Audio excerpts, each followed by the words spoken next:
Recently, a client called me. She was a medical student and she had only one exam left to finish her studies. However, although she passed so many exams, right towards the last one, she got blocked. In today's video, I will be talking about why people tend to lose motivation and sometimes even quit right before achieving that big dream or big goal of theirs. More in today's video. Hi, I have a PhD in neuroscience, and on the channel Neuroproductivity, we talk about developing healthy habits and achieving our goals using principles of neuroscience. In today's video, I'll be talking about why people start messing up and losing motivation right before achieving their goal. I like to start with my own example. This is something that happened to me during my PhD in neuroscience. My PhD was 4 years long, and right towards the end, a few months towards the end, when I was writing my thesis, it is the time when it was the most difficult for me to get motivated and to start working. I was supposed to write my thesis, so you need to write a manuscript, a very big document. I would go to the lab, and instead of writing, I would get distracted. I would scroll on social media, I would maybe check out some websites that are not relevant to my thesis at all.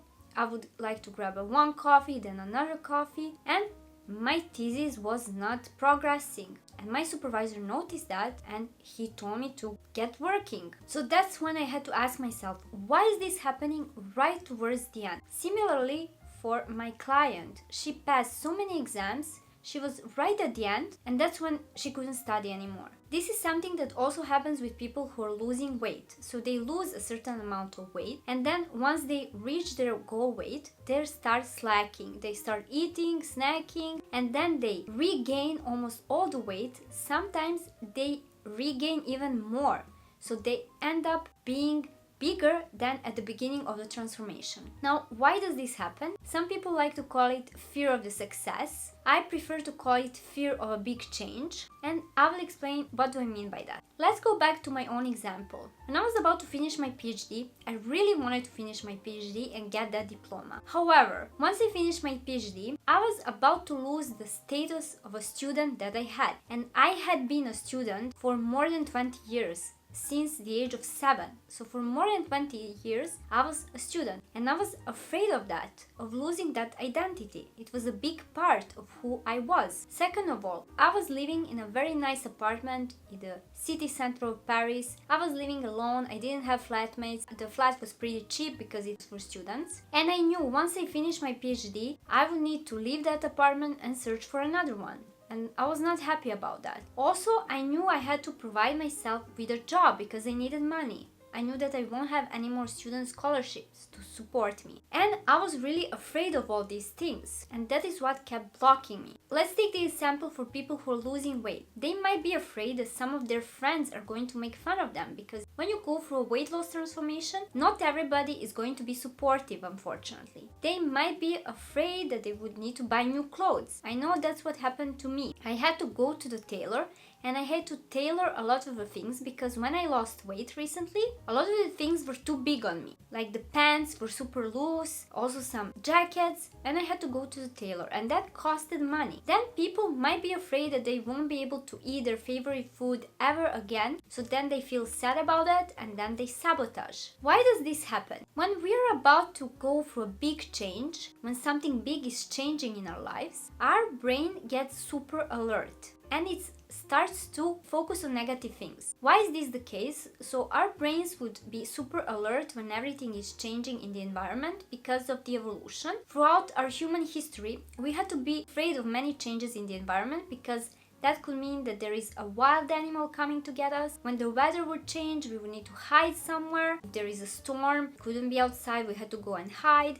Maybe we had to be super alert if there is another person from another tribe trying to attack us. So every change, we had to be cautious of every change, and we had to be a little bit afraid in order to protect ourselves. However, in the modern society, especially when we want to reach a goal, being afraid of that positive change is not very useful. So now that we understand the bias that our brain has towards changes, it is just there to protect us. However, it was useful during evolution, but it might not be useful now. What I want you to do is to do some journaling. First of all, I want you to write everything you are afraid of. In my case, when finishing PhD, that was afraid of losing my apartment, afraid of losing the student identity, afraid of needing to search for a job, being afraid of not having money. Okay, I write everything that down, and then I also write how I would solve those problems. I think that's very useful. Sometimes people just say focus on the positive and ignore the negative. I think when we are afraid, it might be useful to write that down on a piece of paper and to also write possible solutions. For example, if I need to leave the apartment, I would find another one. Being afraid of losing the student identity,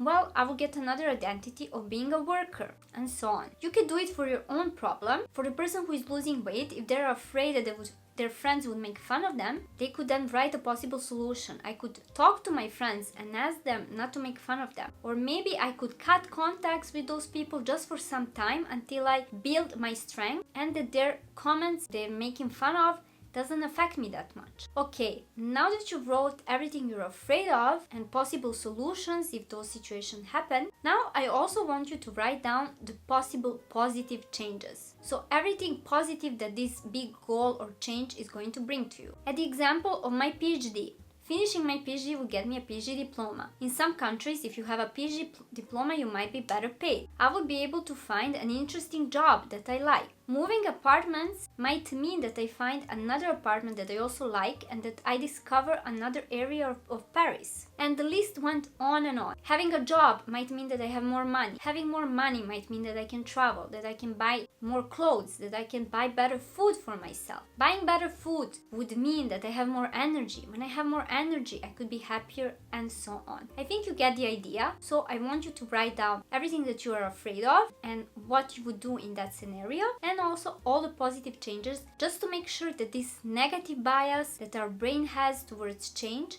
is corrected by all the positive things that could happen. So this is not positive psychology, this is just being realistic. Yes, bad things could happen, but also good things and positive things could happen. I really hope you enjoyed this video. If you're struggling and you lose the motivation before achieving your goals, I also want to suggest you that the best way to solve this problem is to work with a coach. You can work with me. Know that the first consultation is for free. You can schedule it on the link down below. So we will be talking one-on-one. For example, for my client who was afraid that she would fail the exam. In the end, she passed the exam, and you can find her comment under one of my videos. So she managed to pass the exam and to become a doctor. So these consultations are really helpful, and you want to try to check them out in the link in the description down below. To summarize this video, why people tend to lose motivation right before achieving their goals, one of the reasons might be the fear of change or the fear of success. How to solve this problem? You want to write down all the things you're afraid of and what you would do if those scenarios happen, but I also want you to write down everything positive that change could bring you, and most likely there will be more positive, many more positive than the negative things. I really hope you enjoyed this video. Make sure to subscribe to my channel to see more of the videos like that, and thank you for watching.